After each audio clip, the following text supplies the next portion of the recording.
Hello అందరికి.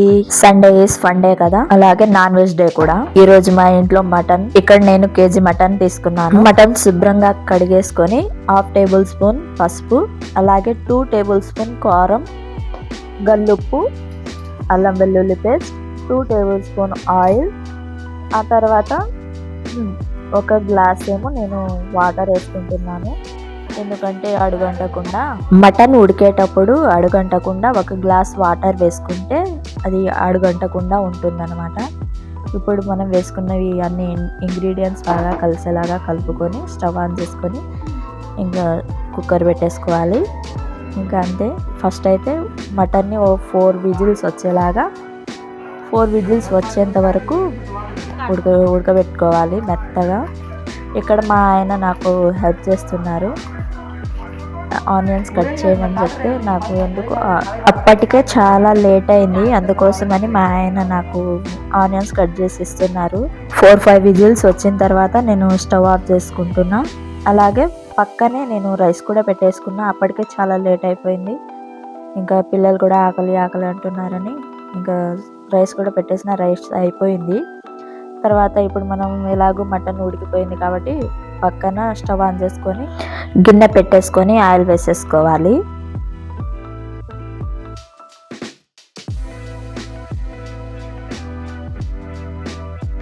నేను ఇక్కడ 4 టేబుల్ స్పూన్ వేసుకుంటున్నాను. ఎందుకంటే ఫ్రై చేస్తున్నా. ఫ్రైలో కొంచెం ఆయిల్ ఎక్కువగానే ఉండాలి కాబట్టి 4 టేబుల్ స్పూన్ వేసుకుంటున్నా.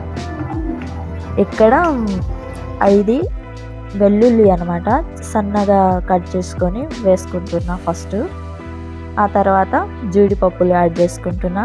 మా వాళ్ళకి జీడిపప్పులు, కర్రీలో జీడిపప్పులు వేస్తే చాలా ఇష్టం కాబట్టి జీడిపప్పులు వేసి వేయించి పక్కకు తీసుకుంటున్నా. ఈ జీడిపప్పులు పక్కన తీసుకున్న తర్వాత మనం కట్ చేసుకున్న ఆనియన్స్ని కూడా వేసుకొని ఫస్ట్ ఫ్రై చేసుకోవాలి.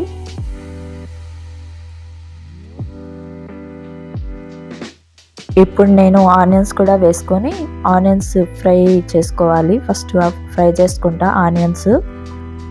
ఆ తర్వాత ఈ ఆనియన్స్ కూడా బాగా ఫ్రై అయిన తర్వాత అందులో కొంచెం సాల్ట్ వేసుకోవాలి.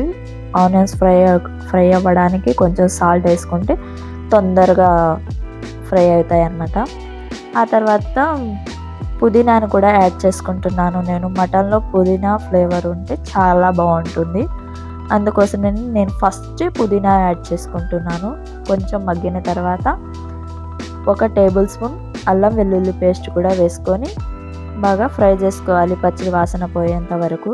ఆ తర్వాత మనము ఉడకబెట్టుకున్న మటన్ ఉంది కదా, కుక్కర్ మూత తీసి ఆ మటన్ ముక్కలు వాటర్తో సహా మొత్తం వేసేసుకోవాలి.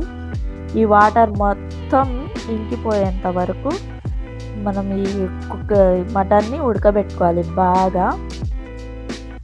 ఈ వాటర్ మొత్తం దగ్గర అయితే అయిపోతుంది. ఇప్పుడు మనం ఇందులో కొంచెం మసాలాస్ వేసుకోవాలి. ఫస్ట్ అయితే కసూరి మేతి వేసుకుందాం. ఇప్పుడు జీడిపప్పు, కొత్తిమీర 2 వేసుకొని కలుపుకోవాలి. లాస్ట్లో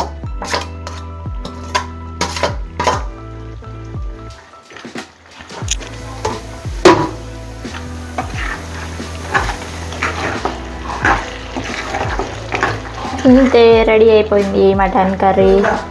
ఇప్పుడు చపాతీలు చేసుకుందాం. చపాతీలు రెడీగా ఉన్నాయి, కాల్చుకోవడమే. అన్నం అయిపోయింది, కూర అయిపోయింది. ఇంకా చపాతీ 5 మినిట్స్లో అయిపోతుంది.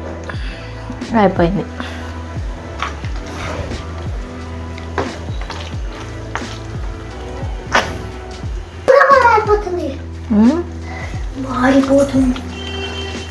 గుమ్గుమ్లాడరేచ్చుగా.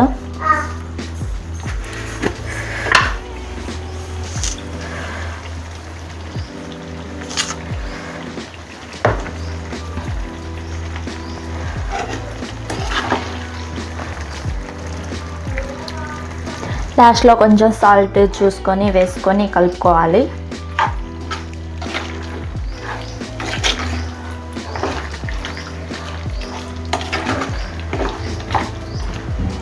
అయిపోయింది.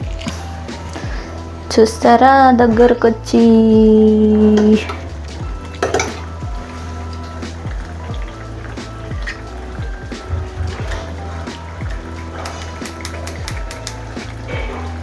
అయిపోయింది.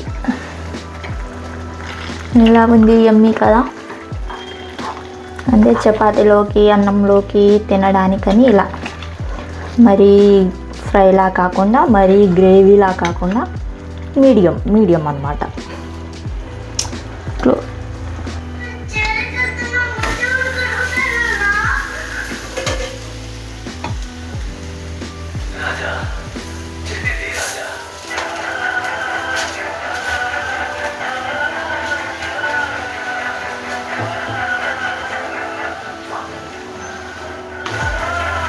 అయిపోయింది చపాతీ.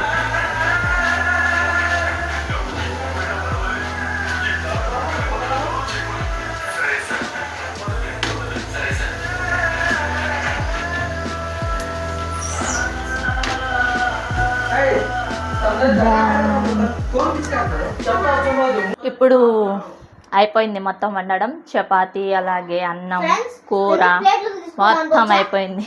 మా వాళ్ళు మొత్తం తీసుకెళ్ళి రెడీ చేస్తున్నారు. అక్కడికి వెళ్ళి తిండాలి. Bye guys. చూశారు కదా, అన్నీ రెడీ చేస్తున్నారు వాళ్ళు, నా కోసం వెయిట్ చేస్తున్నారు. ఎక్కువ లేట్ చేయకుండా తొందరగా వెళ్ళిపోదాం, నాకు కూడా ఫుల్ ఆకలిస్తుంది. బాయ్.